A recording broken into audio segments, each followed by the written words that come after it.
All right, everyone. Welcome back to Behind the Bastards. I'm Robert Evans, and we have some sad news for the audience up at the top of the episode. Yesterday morning at about 0800 hours, Sophie Lichterman's plane left Tokyo bound for Manila. It was shot down over the Sea of Japan. It spun in. There were no survivors. She'll be back next week, but with me this week is our beloved returning guest, Jason Pargin. Jason, do you think that MASH joke is going to work with our audience? It's so dangerous because if there's any kind of an air disaster the day this episode's supposed to go up, then we've got to go in and, well, no, that just makes it funnier, I guess. That makes it fun. The only time I've removed a joke for something like that was we made some jokes at the start of the COVID pandemic when I assumed it was going to be like a SARS situation. And we cut those bad boys out before air because that did not age well with the entire country locked down. Jason Pargin, you are my former boss over at cracked.com. Which was briefly defunct, but is now funked, but neither of us work there anymore. You are the author of a number of wonderful books. Do you want to talk about the book that you've got that's going to be out in about 2 weeks at the time which people hear these episodes?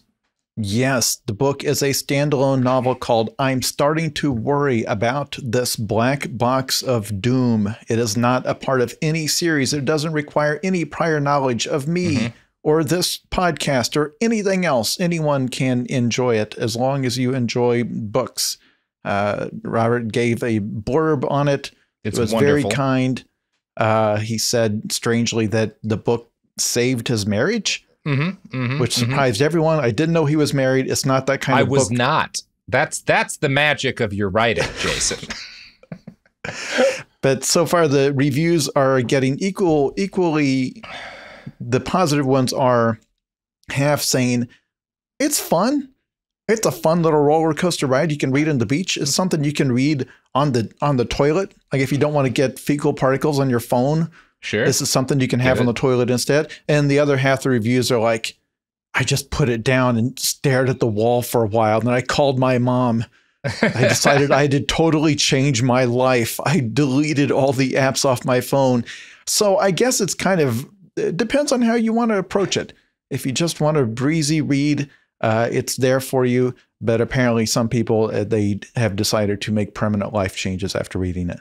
I mean, that's every author's goal, is for the readers to make ill-considered, rash decisions that alter the entire course of their existence after finishing your book.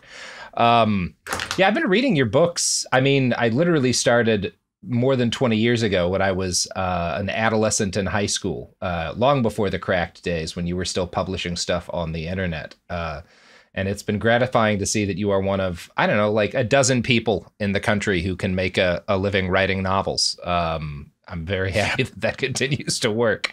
And it works. See, we've reached a point where I know for a fact their narrative is going to be geriatric TikTok star tries to write a book, tries to cash in on his TikTok fame.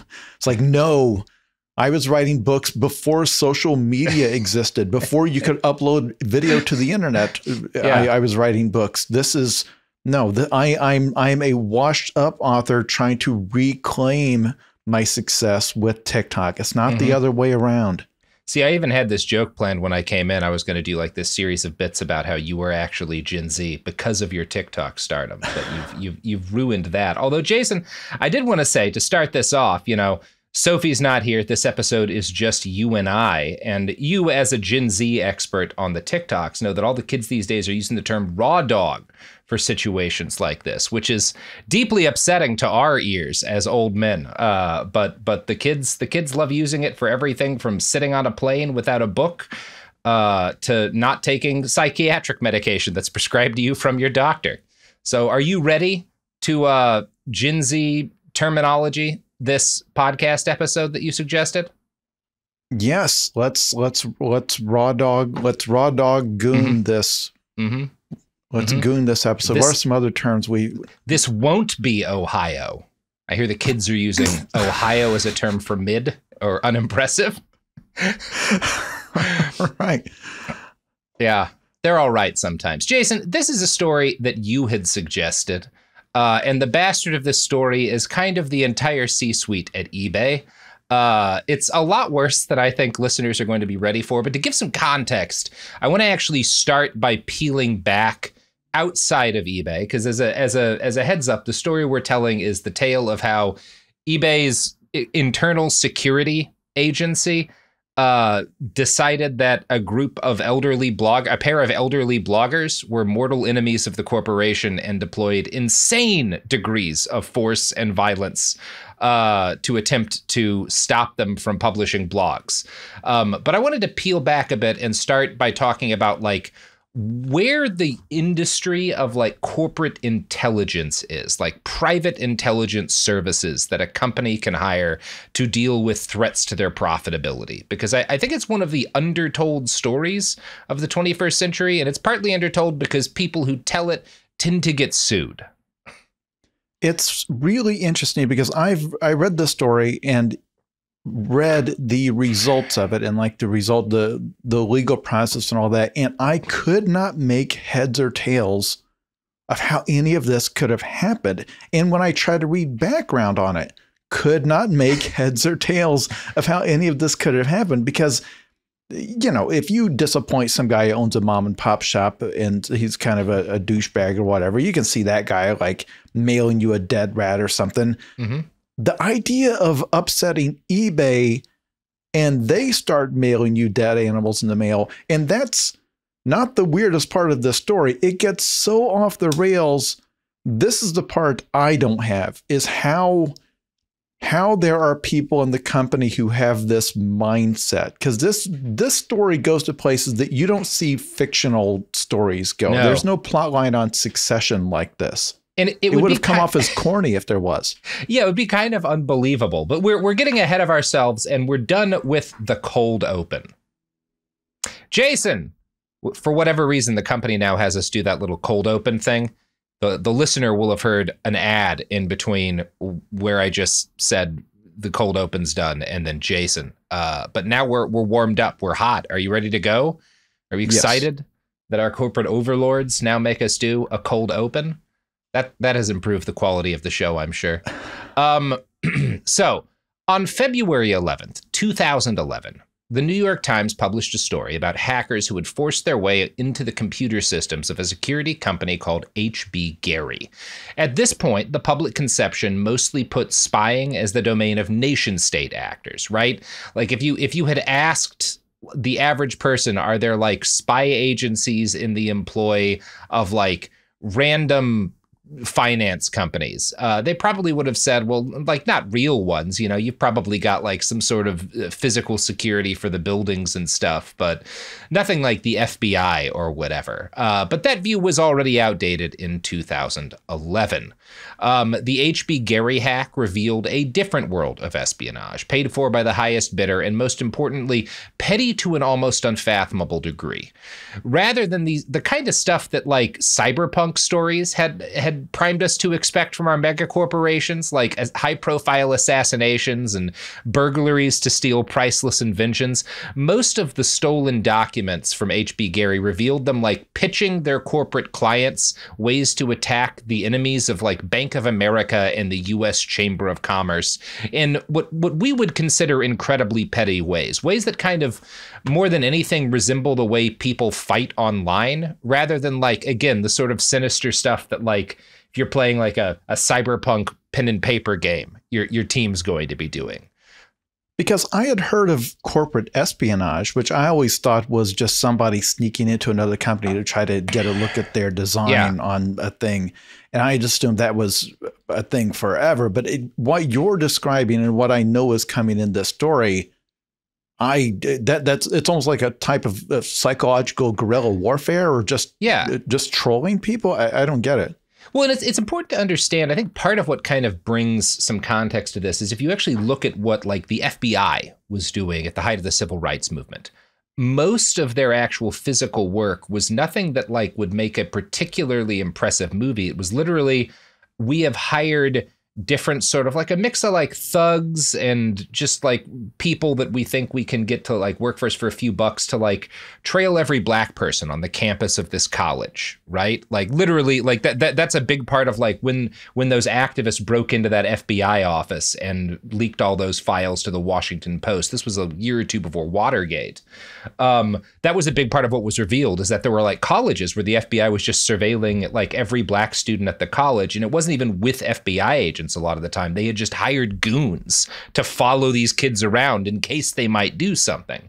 So to an extent, I guess part of what you have to understand, if you study the history of espionage, 1% of it is really cool stuff where they're making like polonium darts to shoot out of umbrellas and assassinating governmental leaders. And 99% of it is just we hired a dumb guy to follow them around, and they're going to know the dumb guy's following them because he's a big, like he's not very good at it. But we don't really like what if they notice, what's the harm to us? We want them scared, right? The whole point is to just intimidate people. So, and that's largely, I think that is the logic that a lot of these corporate security firms function on. It doesn't matter as much, are our plans super well thought out? What matters is that we kind of brute force people into being scared to fuck with us, right? And that's the kind of like plots that H.B. Gary was shopping around to, and they never, again, none of this stuff is ever as direct as you want it to be. So H.B. Gary, which is the security company, would send the plans they had to this law firm called Hunton and Williams, which represented all of these big, like Bank of America, represented the Chamber of Commerce, which itself represents a bunch of different financial institutions in the company or in the country. In one document, H.B. Gary's chief executive, Aaron Barr, offered to publicize biographic details about a union organizer that had challenged the Chamber of Commerce when it opposed the Obama admin's healthcare reform package. And you hear that and it's like, oh, did he like have a drunk driving arrest? Did he kill someone with his car? No, I want to read you a direct quote from Barr on the salacious details he wanted to reveal about this union organizer. They go to a Jewish church in D.C. They have 2 kids, a son and a daughter. And first off, what year was this? I'm sorry. 2011. First off, right. I think it's a synagogue. I don't think you call it a Jewish church. I mean, I guess that's not like technically wrong, but like it'd be weird if you called it like a Muslim church. Like we have words for those, but I don't know. It's weirder that he thought that that was like the damning detail. That like, yeah, he goes to synagogue and he has 2 kids. That's gonna. You blew this all wide open, H.B. Gary. A week later, Barr offered to create in-depth target dossiers, and keep that in mind, because we're going to run into that tactic again when we go back to eBay, with the goal of, quote, mitigating the effect of adversarial groups like U.S. Chamber Watch, which was a citizens group that like criticized and protested the U.S. Chamber of Commerce. One proposition was to publish the petty criminal record of a member in the group.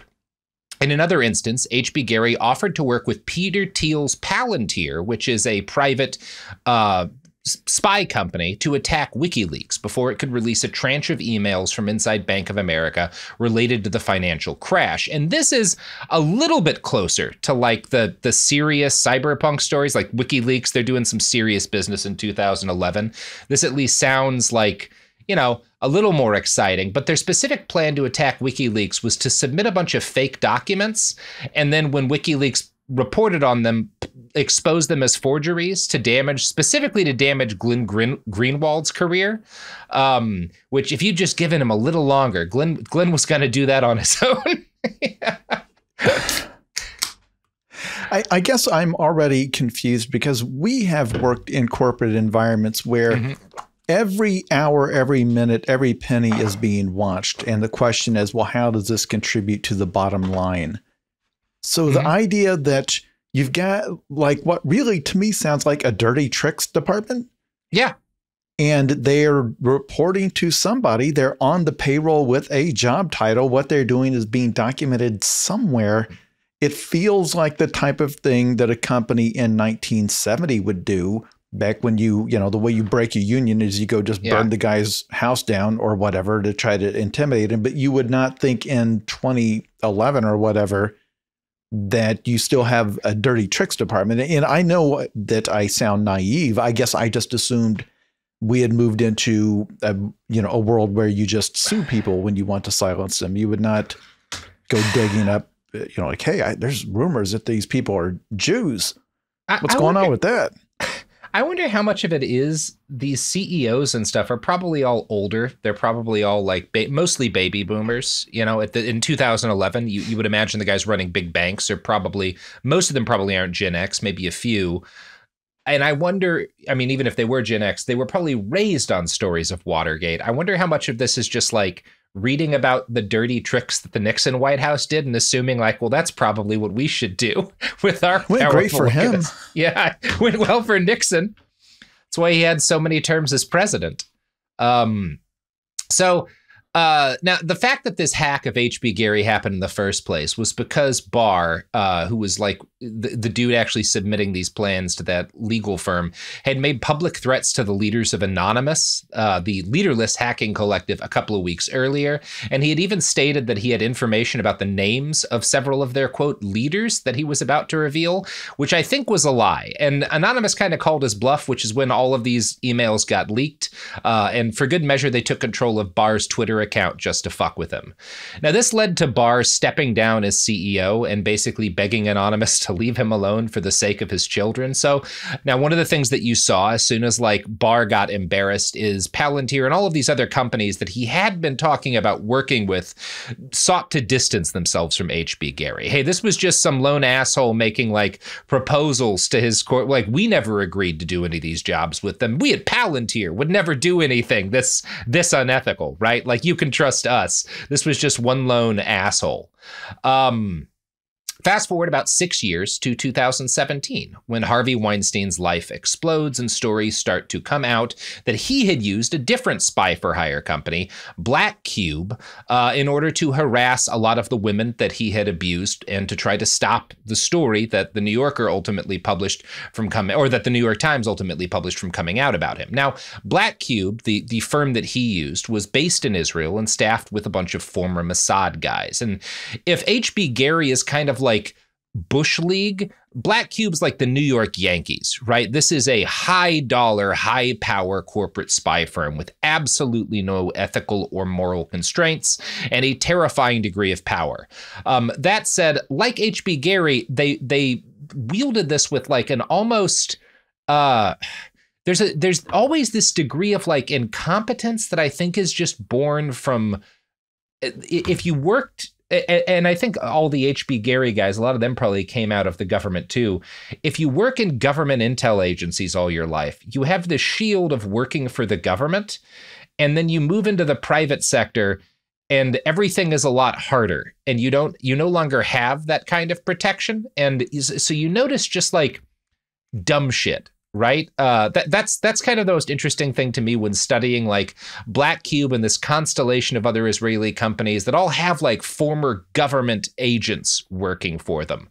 Specifically, the way that Black Cube went after some of Weinstein's accusers was they had a bunch of investigators to make false identities to try to befriend some of the women online who were accusing Weinstein, with the goal of basically disgracing them. And it was just kind of a wildly unsuccessful plan that showed, I think, a degree of like just assuming everyone was dumb that was involved in this. Like, none of these people would be intelligent enough to know that Weinstein might have people going after them. None of them would have any precautions in place. None of them would be talking to people like Ronan Farrow or talking to like anyone who might be able to advise them on like the risks that they faced going after Weinstein. It's just this like, it's very interesting to me, the kind of arrogance that you see with these, which is going to be a big part of the eBay story too.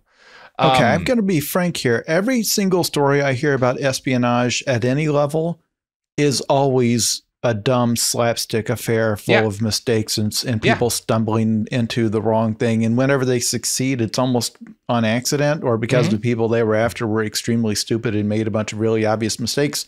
Listeners who listen to all your episodes know we did a series on MK Ultra. Yeah, which had a reputation in the conspiracy world as this otherworldly alien, high-tech mind control Manchurian candidate, space age stuff. And in reality was just a lot of people getting very high on government funds. And one guy who had like a little jerk off room where he watched agents like have sex with prostitutes. And it was just a bunch of very dumb people who had watched a lot of spy movies and themselves were working off of very silly, I don't know, almost childlike ideas of what that kind of thing, of how it worked and what mind control could do. But ultimately they were just kind of drawing the government paycheck to do a bunch of idiocy. And I rarely hear anything that sounds like James Bond. That's you get a couple of those, right? Like, obviously that has happened in the past, right? You have some, especially like you can go into World War II, you can find some examples of really like effective and intelligent espionage. But I think some of it is that the fact that spy movies are such a big part of the culture it's kind of like the issue that people say AI language models are going to have, where they're going to get trained on more and more stuff that's AI generated, and that's going to cause additional sort of hallucinations. I think ever since the end of like the start of the Cold War, every generation of spies has been poisoned by spy movies, and it's caused caused a degree of inevitable degeneration, right? That's a big part of the eBay story, and there's this journalist, Sebastian Junger, I admire a lot. And he used to work with a photojournalist who died in Libya during the early days of that civil war. But his friend, the story he was in Libya to cover was he was specifically looking to get like photos and interviews with rebels who were, in the way that they were dressing and posing, consciously aping Hollywood action movies, because these were all kids who had grown up on bootleg American movies. And when they realized I'm about to be fighting in a war, they all started like dressing and acting like different characters from their favorite movies.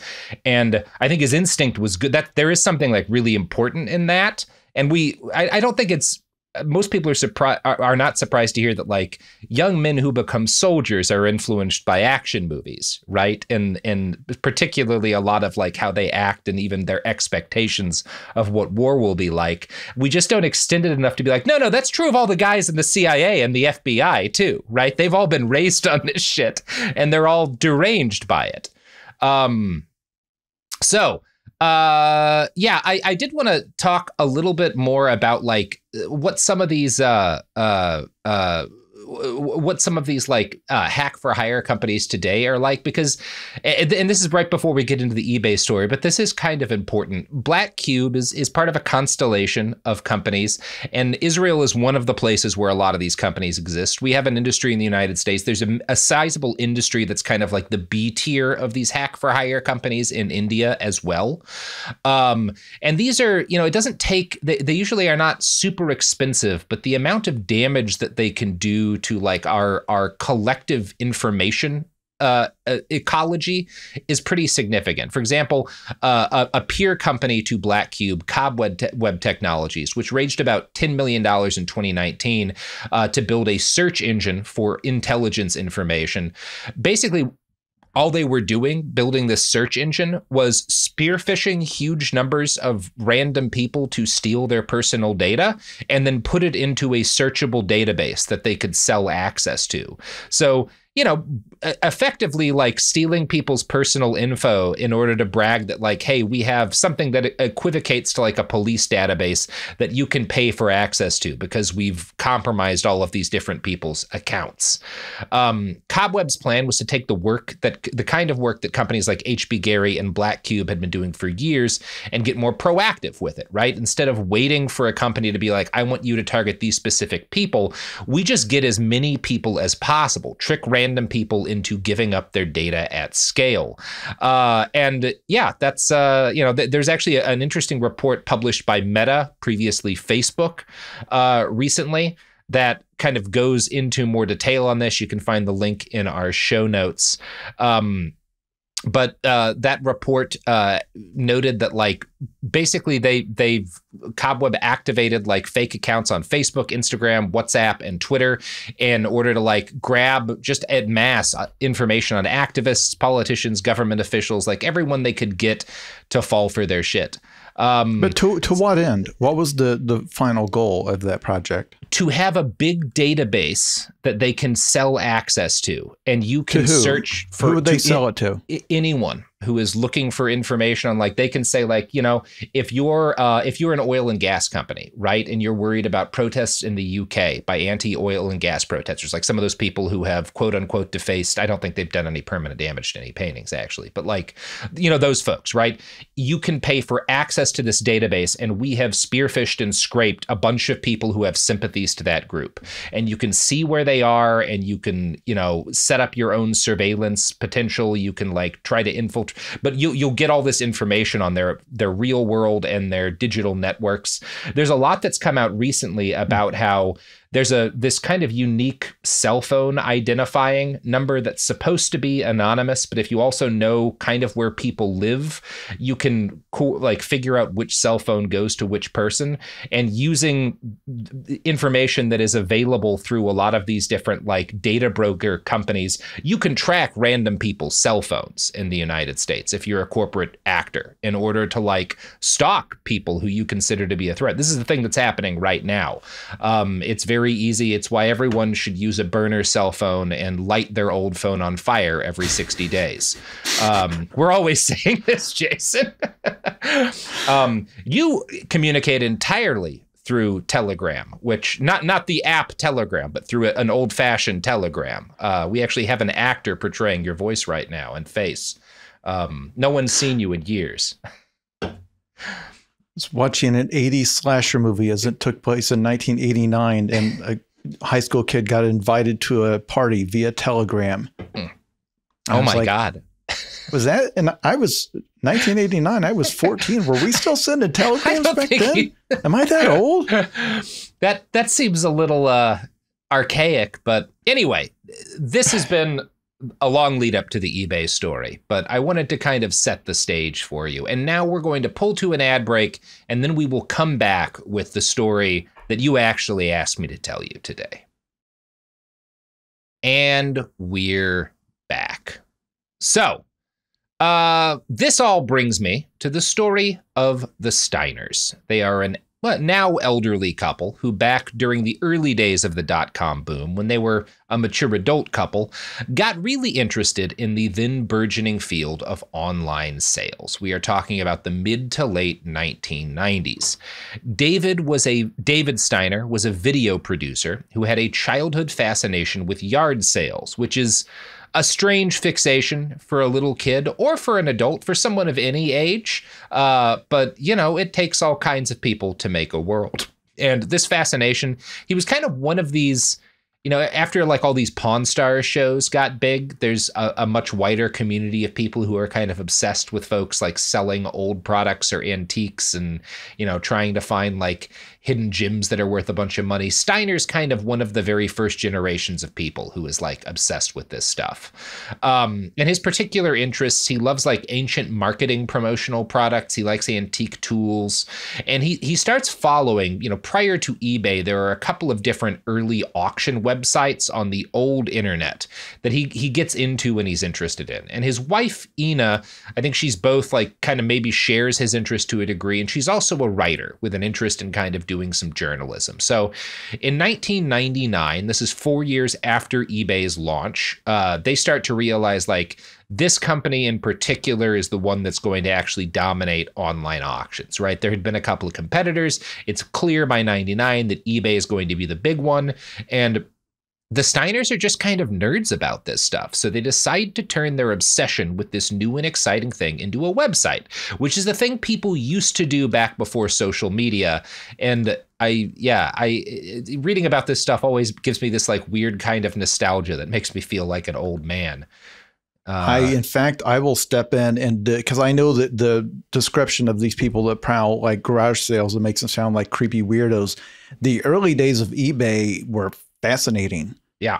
Because suddenly the concept of everybody's junk from all over the world is for sale and stuff that it's like, oh my gosh, this action figure that I thought only I owned and that I lost when I was 8 years old. Here's this guy 2,000 miles away from me who's got one. And I thought I had imagined this thing. Oh my gosh, here it is. Like the idea that all this stuff was for sale. And then it immediately created this ecosystem of people who were learning all the techniques of how to like stealthily outbid somebody and all of this stuff. And people forget or if you weren't around back then, eBay was the first huge monster.com business.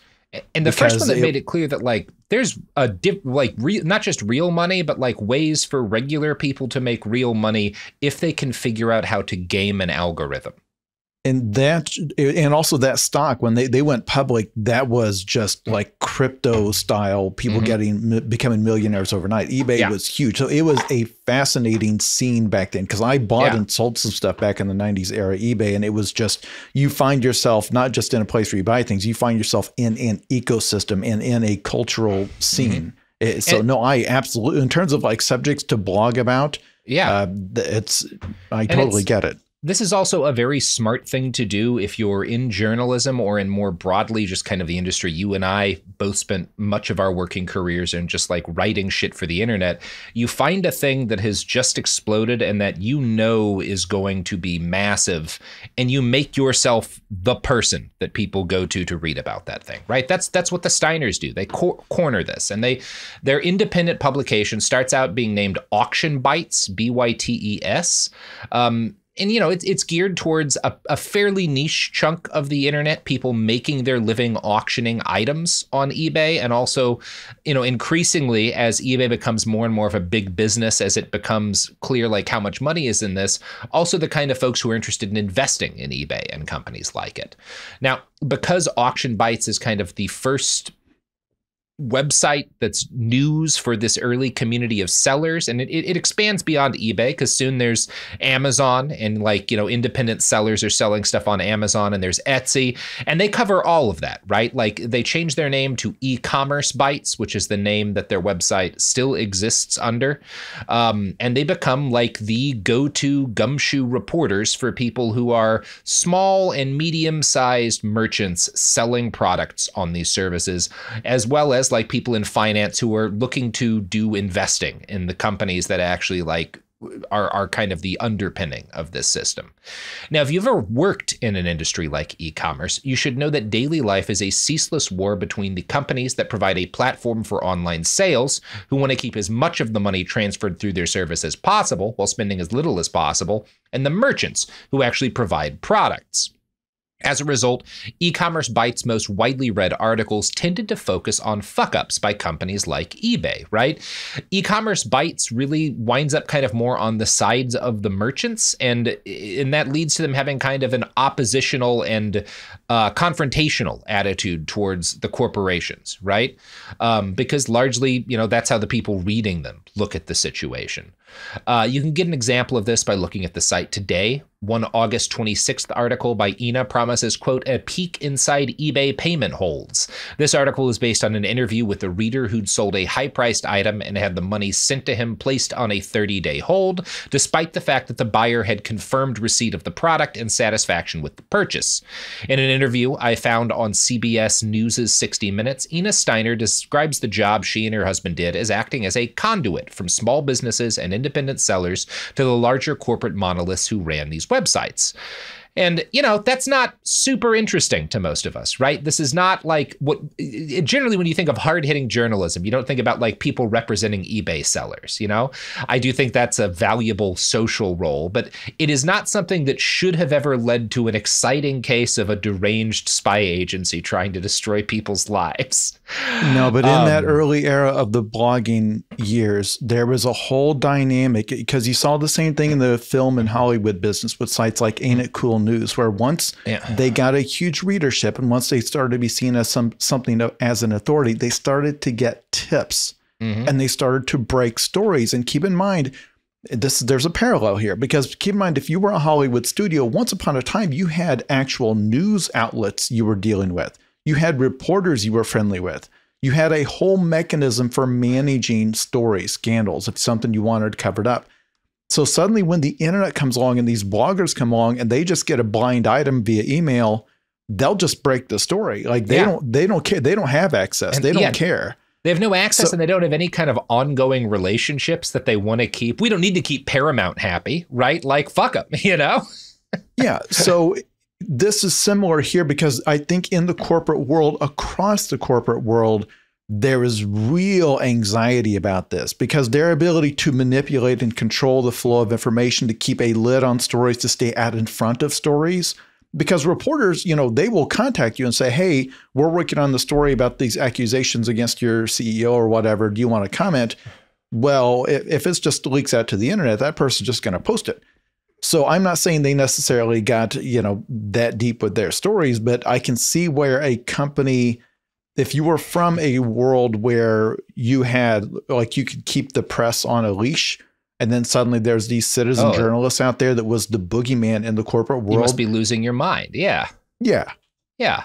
And, I should also note, I said this is a niche audience. The Steiners to this day, at least according to the reporting I've read, have a regular audience of about 600,000 people, which for a website operated by two people, number one, that's a fairly sustainable business, but that's like a good readership for an independent news site. That is actually a very impressive. It testifies to the degree of work and trust that their audience has in them, that they have kept that audience up to the modern day, right? When so many news organs are in the process of collapsing or have collapsed.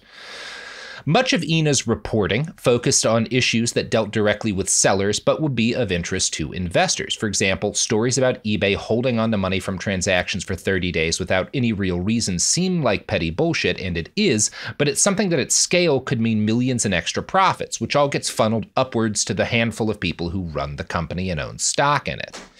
Enter Devin Wenig, the CEO of eBay during the period of time that we are talking about in this story, which was up until 2019, 2015 to 2019.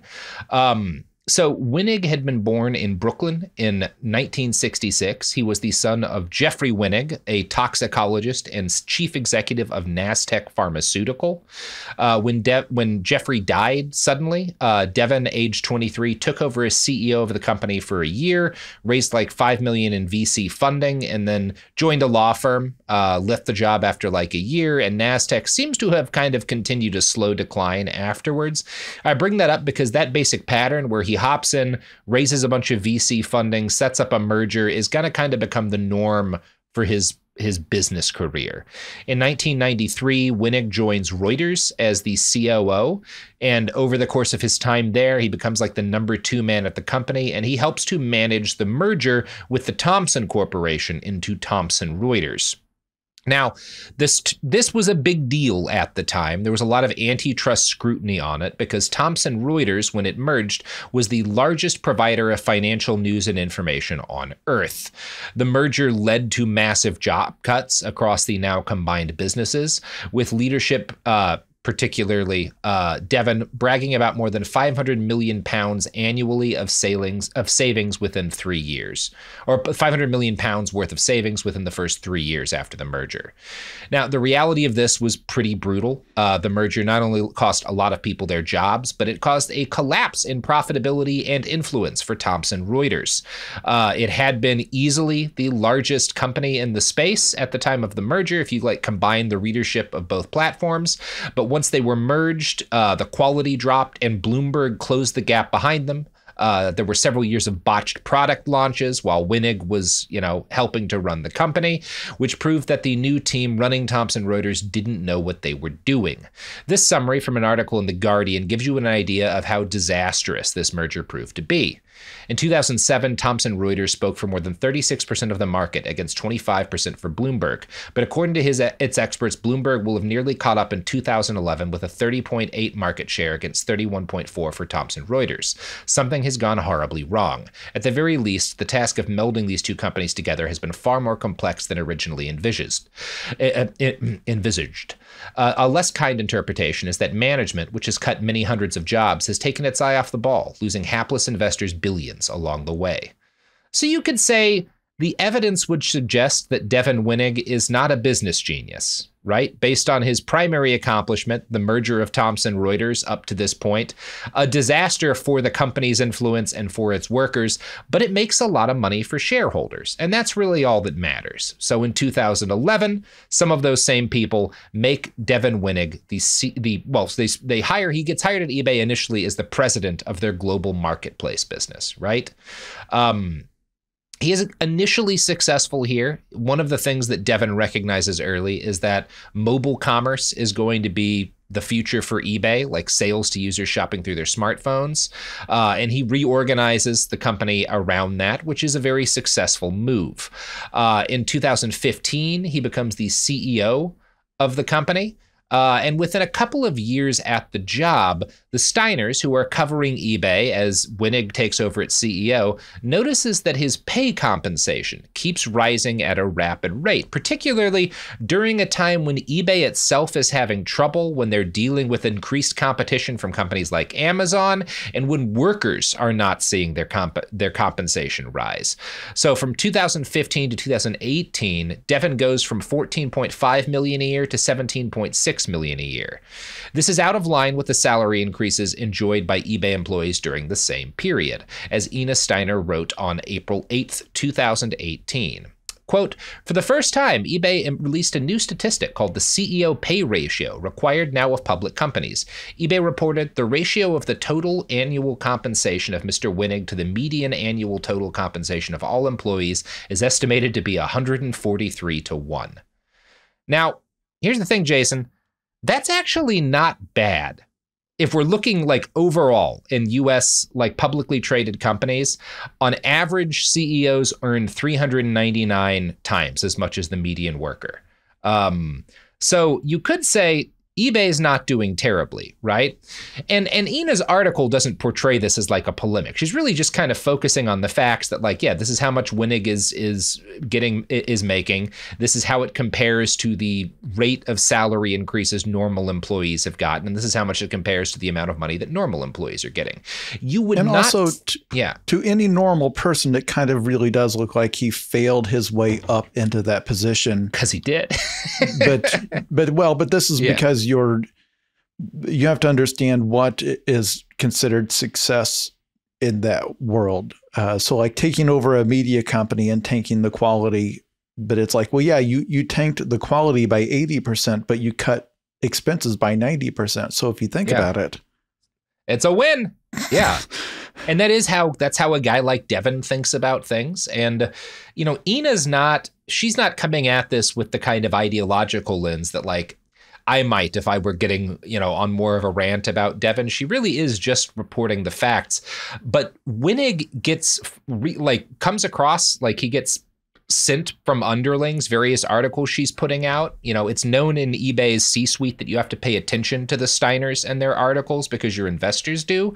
And everything she writes about his compensation makes him angry. Particularly, she ends one article with this line. eBay employees, feel free to chime in on whether or not you received a pay hike of 10 to 14% this year and what you think of your salary compared to the median salary of your colleagues. And again, I would say that that's like a responsible, very fair way to phrase that as a journalist. This is not like someone at like some far left rag, right? But look, Devin is threatened by this. Either one of us could post online a photo of our lunch. Mm-hmm. And within, say, 10 replies, I will be told to kill myself. You will be accused of being a CIA plant. Mm-hmm, mm-hmm. Or a terrorist. And that you need to kill yourself. Yeah. This is what the first thing that struck me, because when I saw what they did and then they explained what triggered the insane reaction we're about to get to, and it's so mild. It's really, so really mild. Because these people are not like yellow journalism. They're not muckrakers. It's just, it's the mildest criticism. You can tell how polite these people are. Yeah, I'm sure Ina is tips 25% at all times and is unfailingly polite to everyone she encounters in the real world. Well, I'm saying specifically as a content creator, you can tell that that's not where she gets her traffic. The traffic is not from being an over-the-top trashing people. Not at all. It's not the way all political commentary has the tone now of just constantly calling people pedophiles or whatever. Mm-hmm. Like that, I guess that's my point. It's not like they took on somebody who was just an assassin, just constantly tearing them down. It was just somebody who did, it sounds like, to get that size of an audience, and to do stuff that's actually substantive and mature, that's amazing. And when you read that criticism, it's like, wow, that's the stuff that this guy considers crossing the line. With what kid gloves must she have always been handling them with? Yeah, that's exactly the point. And I do want to put a pin in that accusing people of being pedophiles thing, Jason, because when we come back from the ad break, you and I are going to accuse a celebrity of being a pedophile. We're back. Jason, legal got back to me. We're going to have to cut the segment that we had planned. So can rest easy tonight. The allegations will not be going out in public. But one of these days, Jason, one of these days, we'll get the truth out to the people. So back to Ina and our friend Devin Winnig, CEO of eBay. Now, Ina had good reason to be, politely critical of Winnig. His exorbitant raises for himself and the rest of his friends in the C-suite of eBay had coincided with a rash of outlandishly wasteful expenses, best exemplified by his 2016 construction of the Main Street building on the eBay campus. This building was envisioned as the company's front door, and at the grand opening, Winnig explained himself by saying, "Buildings are symbols of your culture and of your brand." And it's like, it looks like any other really nice Silicon Valley office, which it isn't a weird expense when the companies are like doing great. But when you're in a cash crunch, it's going to get like criticized that like, well, you spent how many millions of dollars on this building that isn't necessary for work. It just kind of makes you look nice to 0% of the people who are going to be spending money on your platform because they are not invited to the Main Street building, right? Especially when you know that down further in the lower levels of the organization, because we have both worked for companies that, you got people who are reading memos going around about now, some of you are plugging in your phones in the outlets. That electricity is not free. You are not allowed to use those outlets for personal devices. That's up to 18 cents of electricity per month you could be using there. That you've got people that are forced to watch every little tiny penny.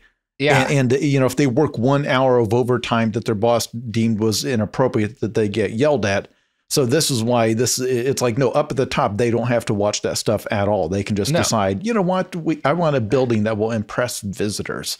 Yeah. And it's the kind of thing where like, this is not just like, some workers at the bottom or even just people like Ina criticizing eBay of like, wow, this is a really unnecessary expense. This is the conclusion reached in January of 2019 by Elliott Management after they pumped $1.4 billion into eBay for a 4% stake in the company. Now, Elliott Management is one of the they have a very milquetoast name. Like they're not nearly as well known because they don't have as sinister a name as like BlackRock. But this is one of like the most bloodthirsty like money companies out in the United States right now, right? They are a ruthless Wall Street investment firm. They actually just put out a really interesting article about like how they think the AI industry is massively overvalued. That I think is one of the more interesting things that's been written from like that side of the ledger. But like they are not people, unlike a lot of like Silicon Valley, which runs on irrational exuberance and like think of how profitable this is all going to be. These guys are like bloodless vampires, and they purely exist to maximize the profit that they can get for their investment. And they have no interest in like the egos of a guy like Devin Winnig, right? So they took one look at eBay's balance books after they pump $1.4 billion into the company, and they conclude this is one of the most inefficient and chaotic executive teams that we've ever seen, and the company is burning through a huge amount of cash on shit that nobody needs. And now that we've put all this money into the company, we are going to demand serious changes, right? And Elliott has the kind of juice that means everyone at the company starts sweating. This is actually potentially a threat even to Winnig's job, right? Like this is not, you can't ignore the people who are able to put $1.4 billion into your company, right? Maybe if you're Apple, you can, because that's pennies to them, but eBay cannot afford to ignore that, right? Now, when you are in a company like this and a bunch of people with a shitload of money come in and say, we're going to make some serious changes. If you and I have both been in that situation with various corporate overlords, the natural impulse is, well, I need to put my head the fuck down, right? I don't want to draw any attention to myself unless it's like for doing something good. And this is kind of what Winnig wanted to do, but he had a problem. And that problem is the Steiners, because their boring industry publication is read by the folks at Elliott, right? Who are using it in part to try and determine whether or not the people running eBay are wasting more of their money. So this kind of irritation he'd had with the Steiners reporting on his salary grows into an obsession as he gets more and more worried that his control of the company is at risk now. In April of 2019, then, when Ina wrote another article about the fact that Devin was very much overpaid, he gets angry. Now, he has hired a PR company at that point to help manage the situation, right? And in general, the bad PR that eBay is getting at this time. And the PR company, because they're competent professionals, are like, ignore this. Don't get obsessed with these elderly people and their blog. There's no response you can make to them that will not blow up in your face. Just let this by and try to run the company more efficiently, right? Which is like, take a pay cut. Maybe take a pay cut. If you think that's a vulnerability in the organization, if you think you are overpaid, if you think their criticism is true, then take a pay cut. Is that one of the options? Just don't take a raise this year, probably. You know, like you could get away with that, maybe. Devin, for a while, goes with their recommendation. But whenever he would get angry, he would fume about the Steiners to his fellow executives. And when he would fume to his fellow executives, all of the subordinates below him in the C-suite, they would send his emails on down the line to other people at the company, particularly to people in eBay's like security division, right? And inevitably, all of his complaints wound up at the office of his top security director, a man named Jim Baugh, like B-A-U-G-H. Or Bog? We'll go with Bog. So in April of 2019, Bog had his analysts gather information and prepared an anonymous handwritten note to be sent to Ina Steiner. He was not, we don't know if he was ordered to do this, but he has his people get a bunch of info on her and he puts together a handwritten note threatening her physical person and threatening to destroy her reputation. And the goal stated in like the emails around this handwritten document was that they were making it to get her to, quote, stop publishing articles critical of eBay. Now, at this point, I don't know entirely where like they don't get the go ahead from the C-suite, right? I don't know if Devin actually makes a call here or if it's someone below him, but someone still has a lid on their worst impulses at this point, April of 2019. But Bog is just kind of getting started here, right? The fact that his send a crazy letter to these people plan gets kind of killed does not kill his desire for vengeance against these bloggers. Now, I want to give you some context on Jim Bog, because understanding him is very critical both to understanding the kind of people who wind up in these corporate intelligence roles and to understanding all of the insane shit that comes next. Bog, we don't have a huge amount of detail in his early life or whatever, but he worked for the CIA. He was at some point an operative at the CIA, right? From what I can tell, I think he worked there for a decent amount of time. I'm not sure if it was a full career, but it was a matter of multiple years. And then after he leaves the CIA, he starts a security firm that becomes very popular with Silicon Valley companies. He contracts to Apple, to Amazon. He works security for the Oscars one year. Probably his biggest role is he provides a protection detail to Joe Biden at the 2016 Oscars. So that's a little odd. But there you go. Maybe they should. Well, he dropped out of the campaign. That would have been a great thing for Trump to hit him on, though, you know, if only. Did this guy give his security firm a cool name like Black It's like Jim Baugh Consulting or something like that. No, nothing cool at all. Yeah, at least I'll say this for the Black Cube people. That's a cool name for a spy company. Like, it sounds evil. As does like Palantir sounds evil. But Joe Bog is not a particularly creative man. So it's a little hard for me to tell the degree to which Bogg was still tied into the U.S. intelligence establishment during the period of time that he's working at Silicon Valley. To underlings at eBay, he would periodically claim that his wife was still employed by the CIA. I think there's a good chance he was lying. He also would claim in public, often while drinking, that he was still a part-time employee of the CIA in his spare time. I found an article in Puck News about claims made in the court case that results from all of this. Quote, Bogg detailed how, after leaving the CIA, he was re-enlisted to provide private sector colleagues, even a CEO, he boasted, to recruit private sector colleagues, even a CEO, he boasted, to spy on foreign leaders and report back on important international meetings. I felt honored to be trusted with such sensitive information and to be able to provide security assistance to our government. So, and this is stuff that he says in court when he's trying to get his sentence mitigated. I continued to work after entering private security for the federal government, recruiting like business people, including the CEO of one company, to spy on foreign leaders and report back on their meetings for the federal government. I think this is the kind of thing that happens a lot, but yeah. Yeah, if he was doing that, that's not the weirdest thing we've heard whatsoever. That is the kind of thing in terms of like getting hired under the table or whatever to continue to collect intelligence or whatever. Like, yeah, it's a very plausible lie. If it's a lie, it's very plausible. Yeah, and it makes total sense. If you're the CIA, what would you rather do? Spend a shitload of money and potentially risk lives of your operatives, like wiretapping a guy? Or when the CEO of tech company X goes to meet with Vladimir Putin, talk to him afterwards, right? Yeah. Like one of those is much easier than the other. Yeah, they're there anyway, yeah. And it's not all that hard to rope. Like if you're a guy like Bogg, you go to this like, hey, you know, you've got this kind of boring corporate job. Do you want to be a spy for a little bit, right? The CIA has a job for you, and all you have to do is the job you were going to do, right? Like obviously you get a lot of guys who are interested in doing shit like this, if only to make their lives a little less boring. Now, the first and most important requirement is that you not get drunk and tell everyone that you're doing this. Right. Yeah. Which Bogg seems to be doing. He drinks a lot and he tells people a lot about his side work for the CIA and his wife's work for the CIA.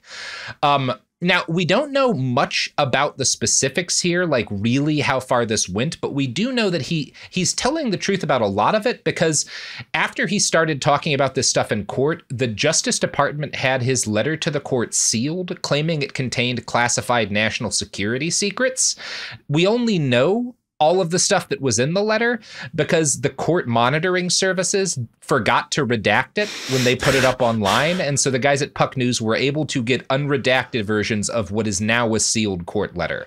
So again, the security state's got a lot of holes in it still. Yeah. Yeah. But yeah, fun story. So that is enough about kind of his backstory here. What is interesting to me about Jim is that he definitely has the CIA connection. He definitely has a legit background as a spy and a professional career working, or at least if not as a spy, working in some degree as an intelligence operative, right? And he is still, even though he has this real experience, someone whose entire conception of the world, and specifically how intelligence works, seems to be based on stereotypes from Hollywood movies. And I'm going to read now a quote from the New York Times describing how he would, after he gets hired at eBay to run this special elite security analytics team, how he would talk to his team of analysts about threats to eBay. Mr. Bogg would bring the analysts into a conference room and show the scene from American Gangster, where Denzel Washington coolly executes a man in front of a crowd to make a point, or a clip from The Wolf of Wall Street, where the feds are investigating shady deeds, but none of the perpetrators can recall a thing, or the bit from Meet the Fockers about a retired CIA agent's circle of trust. That one came up frequently. No one is supposed to know about this, Mr. Bogg would tell the analysts about some piece of office gossip. We'll keep it in the circle of trust. So I guess, okay, but right away, here's where I'm again getting confused, because this blogger, they were not a threat to the company. They were a threat to that CEO. Yep. That they thought was wasting money, both in terms of taking a salary, in terms of spending money recklessly. So this is where I didn't get why this guy, this goon, took such offense at what these bloggers were doing if he was not ordered to by the CEO, because they're going to make the story that, like, yeah, all the CEO did was vaguely say, well, I don't like this, and that he went off on his own. But it's this is also the part that I could never figure out what his motivation was. Jason, if you'll forgive me, I'd like to talk about the Nazis again here, because I think this is an illustrative point. Not because these people are Nazis, they're not, but because it's illustrative as to how stuff like this can actually, like stuff like this filters down and up without necessarily commands being given. There was this understanding in the Third Reich that people who worked at various levels of the government should all be working towards the Führer, right? Which meant that rather than just waiting to get explicit instructions while you were doing something like, you know, helping to set up the architecture of genocide or of state repression in the Gestapo, you should try to figure out what Hitler wanted and provide it for him before he asked, right?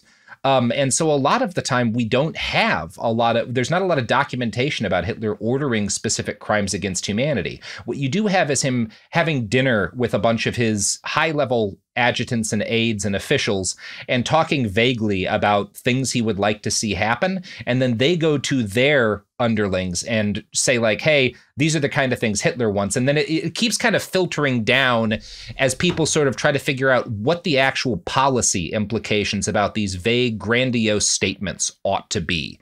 And that is not just how the Nazis work, that's how large organizations that are heavily based around the personality of a leader at the top and pleasing that person work. And I get the feeling Devin Winnig, he is temperamental. He is someone we have some evidence has a lot of mood swings. I think a lot of people at the company have an understanding that their ability to get hired elsewhere, their ability to stay at eBay is dependent upon Devin being happy with them. And when Devin will go on rages about these people, that makes it into a priority for the lower people to find a way to deal with them, even if Devin isn't necessarily ordering them to break the law. This kind of desperation to, I want to kind of proactively please the boss, is how a lot of this stuff works, right? And I do think that's kind of the broad psychological thing going on here. And if I can make another extremely inappropriate comparison, to this day, it's never totally clear to me if, like with the Manson family murders, right, if Charles Manson actually ordered that done, or if he was just extremely high, like, why all you gotta do, you gotta go and kill them all, just paint the walls with their blood, da, da, da. And if he was just talking, and then they took it as an order because, you know, like to this day, they talk about Manson as this criminal mastermind and he manipulated everybody else around him. It's like, no, I think they were all just kind of dumb and high and they didn't know, you know, he was just ranting the way he does. You've seen him in interviews. And so they just went and did it. And maybe he himself didn't know if he wanted it done because that's kind of the way people work. And he, you know. A lot of the time. And I'm not saying, by the way, just to be clear, I'm not saying that like Hitler was not on board with the crimes committed by the regime, but he was not a nuts and bolts guy and he didn't need to be. And oftentimes that's not how things work. You have, you know, the person at the top expressing these kind of like rage-filled, grandiose goals, and he has put people in place below him who he knows will do something. He doesn't need to know the specifics. An extremely important point, and I do want to stop and focus on this because this happens all over the place. You create a culture, but it is in many cases intentionally set up so that if there is backlash or you get caught doing something, that you can say, well, there was no order telling them to do this. Yeah. And so trying to pin it on you with these nebulous terms of, well, but you rewarded similar behavior, or you made it clear you weren't going to punish such behavior or whatever, that you created a culture, you hired the type of people that would do this kind of thing. It's hard. And in this criminal case, I think it's going to turn out to be true. It's hard to pin it on the guy at the top that kind of set the stage for it to happen. Right. And the people who really know what they're doing, they make sure that it's run this way. Yeah. Yeah, and this is not just eBay, but eBay is a particularly extreme example. Now, under Bog, as he's basically running this security division within the company, eBay develops a pretty paranoid set of internal security policies. I should note, because we're talking about the most irrational example of this, there's a good reason for some degree of paranoia. The year before all of this happens, everything starts to happen 2019 with the Steiners. There's a mass shooting at YouTube's headquarters in San Bruno, California. The shooter in this case was Nassim Najafi Agdam, who's a vegan activist YouTuber who believed the company had filtered her channel to keep her stuff from getting viewed. She wounded 3 people before killing herself. And, it's kind of hard for me to see eBay attracting exactly that kind of thing, but also it's not hard for me to imagine someone who is not well convincing themselves that eBay has destroyed their business for some reason. And it's not a non-factor, right? So there's this obsession Bog has with the physical security of the company that lends to this general air of paranoia. And he would tell his colleagues in the analytics department, because they're looking into people who are critical of eBay online, right? And the reasonable end of that is we need to, if some people are saying on Twitter, I want to shoot up an eBay campus or something, we need to know about that, because that actually could happen, right? But that's not the only people that they're going after. And this kind of kernel, the justification for what they're doing, is where a lot of the madness comes from. And Bog kind of hypes himself up after the shooting on the importance of his role. He would tell his employees, quote, "We need to be ready. We're the only ones who can prevent this from happening."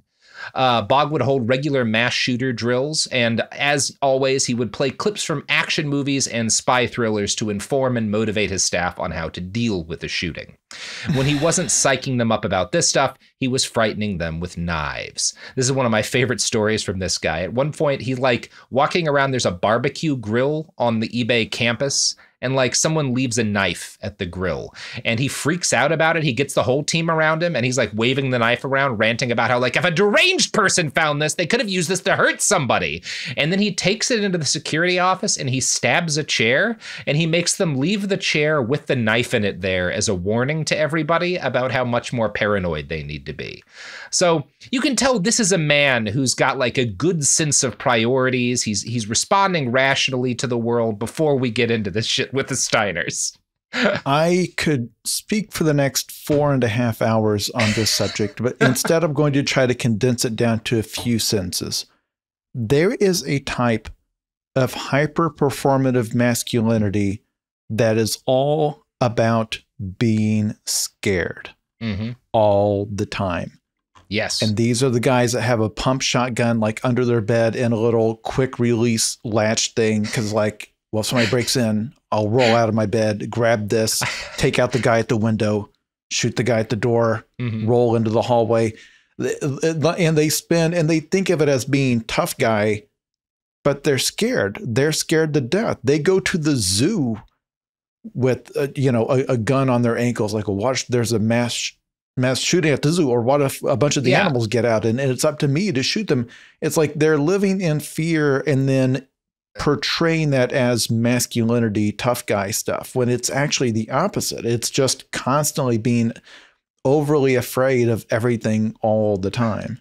Yeah. We have a lot of problems with this exact kind of guy, right? And Bog is kind of he's an example of how it works at the top of sort of a corporate food chain when this guy gets into security. And when I kind of try to psychoanalyze him, again, we don't, because he was a CIA agent, we don't get a lot of specifics of his career, but I think that he probably has, one of the 2 Watergate guys, the dude who was played by Woody Harrelson in one of the recent shows, I'm spacing on his name right now, was a former CIA man, right? Who had been a part of some of the regime change shit in Central America, but not doing exciting murdering people or handing over guns, mostly making sure payments went where they needed to go and handling paperwork. So he is part of these sketchy, scary, very movie-worthy plots, but in a really boring way. And then when he leaves, he's kind of insecure about the fact that he doesn't actually know how to do anything cool. And that's where a lot of the dumb shit with the Watergate break-ins come in, is this guy is convinced, well, I was at the CIA doing shady shit. I should be able to do something like this, even though he doesn't actually know how to do anything but file paperwork. Yeah, they don't actually know how this stuff is done by the people that are actually good at doing the dirty tricks. Right, right. Yeah, and that is the feeling that I get with Bog. So Bog's team consists of about a half a dozen analysts, which when he gets hired are I think mostly men. But by May of 2018, after he's been there, I think a year or two, he had fired and hired people until the entire team was very young women. This is the kind of environment where no one feels safe asking him about this, but he would explain it to them anyway by playing a video of Facebook's Sheryl Sandberg giving a speech on how there aren't enough female leaders. And I'm going to quote from the New York Times again. Miss Sandberg did not say these women should all be young and blonde. Charlie's Angels and Jim's Angels were their nicknames in the executive suite. But Miss Z, which is one of his young employees, wasn't about to point that out. Women got fired too, and afterward the survivors would whisper about why. One departed analyst had been reprimanded for not smiling in front of executives. Another was let go because she sang to keep herself awake during the night shift. A third because she chewed on her pen. So, just to give you a picture of this guy, he makes all of his employees young and blonde. Everyone at the C-suite is aware of this. They make Charlie's Angels jokes about it, and then he'll fire them if they don't smile enough or, aren't acting cute enough for his behavior. Again, very, a guy we're all well familiar with. To take the creep factor up a notch, Bog and his top assistant, Stephanie Pop, ordered the rest of the analyst team to refer to them as mom and dad, repeatedly telling them, "We're a family," which it just sounds like a nightmare working for this team. So with his Charlie's Angels style HR violation of a team in place, Bog started watching the Steiner's website like a hawk as, in May of 2019, the CEO began sending more and more messages about their content. That month, May, Ina published an article revealing that Devin Winnig had directed corporate funds to build what she described as a, quote, lavish New York City pub-style lounge on their campus. This was, in fact, a scale replica of a New York City bar, Walker's West, built on the eBay campus entirely for eBay employees. I don't know why this particular bar is important. I think it's a popular bar. I think it's just a bar Winnig thought was cool. So he spent shareholder money building a perfect replica. And it opened at 3 p.m. every day on the eBay campus. So again, the fact that there's a bar on campus and everyone is drinking is not a non-factor in some of the decisions that are going to be made here. Ina's article on the construction of this pub has the same slightly critical but professional tone as her other work. Quote, "Sure seems like an unnecessary expense for a company watching its market share get eaten up by Amazon and being warned about overspending by a major investor." This is what infuriates, presumably, this is what kind of infuriates people at eBay's executive level. Bog gets the article and he's scared that someone at Elliott's going to read it. And so he forwards a link to the CEO, who forwards it to an underling executive, who sends it to a PR consultant and complains, "I'm no longer just accepting ignore as a broader strategy and want to fight back. Looking forward to talking ASAP to get your assessment of how to do that most effectively." And this excerpt from the subsequent court filing describes what happens next. Thereafter, eBay communications employees sent information to the consultant about the Steiners, including their buying-selling history on eBay and the perspective of eBay employees who knew them. On or about May 31st, 2019, Executive 2 and Executive 3 exchanged messages regarding Ina Steiner and e-commerce bytes. In relevant part, Executive 2 described an e-commerce bytes article discussing Executive 1, that's the CEO's, presentation to shareholders during eBay's 2019 annual meetings as shockingly reasonable. Executive 3 referred to Ina Steiner as a cow. Executive 2 responded, "Her day is coming." Executive 3 stated, "I can't wait. Jim Baugh came to me with some thoughts and I told him to stand down and leave it alone." Executive 2 responded, "You are being too kind. Tell him to be my advisor on this issue. Sometimes you just need to make an example out of someone. We are too nice. She needs to be crushed." So I want to go over the escalation here. Right? These two executives, they get the message from the CEO and then they start talking about Steiner and what they need to do about her. And executive number 2 is like, well, her presentation on the CEO's shareholder meeting was really reasonable. And then the other guy is like, yeah, but she's a cow. And then they start making these increasingly movie-like threats. Her day is coming. We'll make an example out of her. She needs to be crushed. the escalation from like, well, this is a pretty reasonable piece of reporting from we need to destroy this human being happens in the space of a couple of text messages, which I find really interesting. And I feel like we've left a lot of the listeners behind because there's such a disconnect. The problem, like, again, the fear that these investors were going to see this article.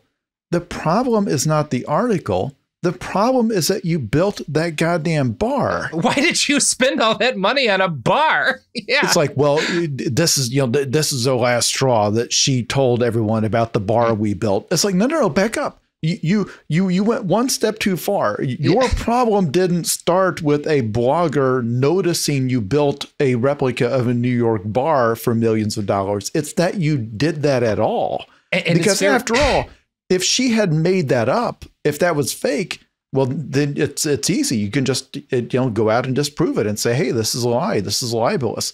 It's the fact that what she was saying is true that made it so damaging. So now focus on why is it that what she said was true? That was your own actions. And she finds out about this because the contractor eBay hires like puts a page up on their website, like with pictures of the construction and like how much it cost and everything. Cause they, that's how the contractor gets additional business. And Ina just finds it Googling around like, oh, it seems like they spent a lot of money on this fucking thing. Like the absolute, the number one refusal to see that like, well, it's your own action that's getting you the bad attention. And the fact that like, and you didn't even take any efforts to stop someone from finding this out. You could have had them do an NDA, right? You didn't have to let them publish an article about it on their website. Did you not think anyone would notice? Anyway. Bog, after this point, gets the go-ahead to actually begin offensive actions against the Steiners. And on June 6th, he tasks his team with tracking all of Ina's articles and social media posts concerning eBay. On June 7th, he sends a contractor, a retired police captain named Gilbert, to surveil the Steiners' home in the Boston area. The day after this, Bog himself called the Steiners' home in the middle of the night and hung up as soon as they answered. The harassment campaign had begun, and it is amusing to me that apparently the CIA training that this guy had told him, like, start by trolling them on social media, then you call them and you hang up. I guess this might be why we lost Cuba. Unfortunately, as with Cuba, things are going to escalate pretty rapidly from here, and we're going to cover that and more, Jason, on Thursday's episode. But right now, we're going to cover your books that people can buy, or in one case, pre-order right now. Yes, the new book is called I'm Starting to Worry About This Black Box of Doom. Yeah, it's up for pre-order. It is out on September 24th. If you are hearing this after that date, it's already out. Mm-hmm. If it's not, then that means it got pulled off shelves and I'm probably in jail or something, or I got canceled somehow. There's probably an equally interesting story in that. Otherwise, yeah, it's available in every format, including audio, ebook, hardcover. I do not read the audiobook. I'm not an audiobook narrator. People keep asking me that. That would be a disaster. They hired a professional. Yeah, I would love it if the same thing happened to you that happened to oh shit, what's his name? Tom Clancy that one time where he like accidentally described a nuclear submarine so accurately that the government had to sit down with him. Anyway, read Jason's books before he is arrested for accurately describing aspects of our nuclear defense triad. And listen to the remaining podcasts on this network before we get taken out for, I don't know. I don't have a joke ready. Whatever. I'm tired. Go to hell. I love you.